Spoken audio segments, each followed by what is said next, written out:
మంది నాకు ration card ఎలా సెర్చ్ చేయాలి, ఎలా చెక్ చేసుకోవాలి స్టేటస్ అనేది అడుగుతున్నారు. సో ఎఫ్ఎస్సి సెర్చ్ అని గూగుల్లో టైప్ చేసిన తర్వాత ఫుడ్ సెక్యూరిటీ కార్డ్ యాక్ట్ అనేది సెలెక్ట్ చేసుకోవాలి. చేసుకున్న తర్వాత మీరు ఆల్రెడీ ఎగ్జిస్టింగ్ రేషన్ కార్డ్ వాళ్ళైతే మాత్రం మీరు జస్ట్ డౌన్లోడ్ చేసుకోవడానికి ఎఫ్ఎస్సి సెర్చ్ అనేది సెలెక్ట్ చేసుకోవాలి. సెలెక్ట్ చేసుకున్న తర్వాత మీకు పేజ్ అనేది ఇలా చూపిస్తుంది. సో ఇక్కడ ఓన్లీ రేషన్ కార్డ్ నెంబర్ ఉంటే మాత్రం 36 నెంబర్ అవి ఉంటాయి కదా, సో ఆ నెంబర్ సెర్చ్ చేస్తే ఇక్కడ నెంబర్ అనేది టైప్ చేసి ఇక్కడ సెర్చ్ పైన క్లిక్ చేస్తే మీ డీటెయిల్స్ అనేది చూపిస్తుంది. సో ఓల్డ్ రేషన్ కార్డ్ అంటే పాతది WAP, కొంతమందికి PAP అనేసి white ration card, red pink ration card ఉన్న వాళ్ళకి PAP, వైట్ రేషన్ కార్డ్ ఉన్న వాళ్ళకి WAP అని చూపిస్తుంది. సో ఆ రేషన్ కార్డ్ ఉన్న వాళ్ళు మాత్రము ఓల్డ్ రేషన్ కార్డులో క్లిక్ చేసిన తర్వాత వాళ్ళ యొక్క డిస్ట్రిక్ట్ని సెలెక్ట్ చేసుకోవాలి. సో ఇక్కడ డిస్ట్రిక్ట్స్ అవన్నీ చూపిస్తున్నాయి కదా, ఈ యొక్క డిస్ట్రిక్ట్ని సెలెక్ట్ చేసుకొని సెర్చ్ కొట్టాలి.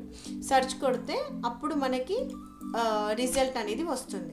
తర్వాత అప్లికేషన్ స్టేటస్, ఇప్పుడు ఎక్కడ మనమైతే మీ సేవా కేంద్రాల్లో లేదా అప్లికేషన్ నెంబర్స్ ఇచ్చి ఉంటాం కదా, సో ఇక్కడ కూడా సేమ్ అండి. అప్లికేషన్ సెర్చ్ కానీ మనం చూడాలి అనుకుంటే ఎఫ్ఎస్సి సెర్చ్ అప్లికేషన్ అనేది సెలెక్ట్ చేసుకోవాలి. సెలెక్ట్ చేసుకున్న తర్వాత ఇక్కడ మనం ఏ డిస్ట్రిక్ట్ అనేది కూడా సేమ్ ఇంత ముందుకు చూసిన దాని విధంగానే ఇక్కడ కూడా డిస్ట్రిక్ట్ సెలెక్ట్ చేసుకొని మీ సేవా నెంబర్ పైన ఇలా క్లిక్ చేసినప్పుడు FSE.022 అన్న నెంబర్ ఉంటుంది కదా, మీ సేవ వాళ్ళ దగ్గర అప్లికేషన్ చేసినప్పుడు మీకు ఒక నెంబర్ ఇస్తారు కదా, ఆ నెంబర్ని ఇక్కడ టైప్ చేసిన తర్వాత సెర్చ్ పైన క్లిక్ చేసినప్పుడు మీకు అప్లికేషన్ అప్రూవ్ అయితే ఇక్కడ మీకు రేషన్ కార్డ్ డైరెక్ట్గా వచ్చేస్తుంది.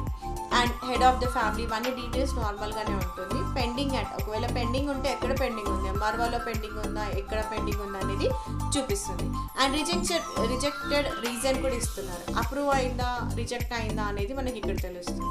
సో నా దగ్గర ప్రెసెంట్ ఎవరు అప్లికేషన్ నెంబర్స్ లేవు. సో ఇన్ కేస్ ఆఫ్ మీరు ఇది కూడా ఇది మీకు అర్థం కాలేదు, మీరు చూడలేకపోతున్నారు అంటే నాకు కామెంట్ చేయండి.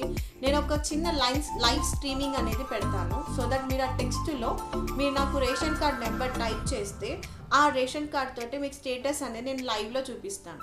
So please do subscribe, like, share and comment to the మీ సేవ, మీ అందరి సేవ. Bye bye.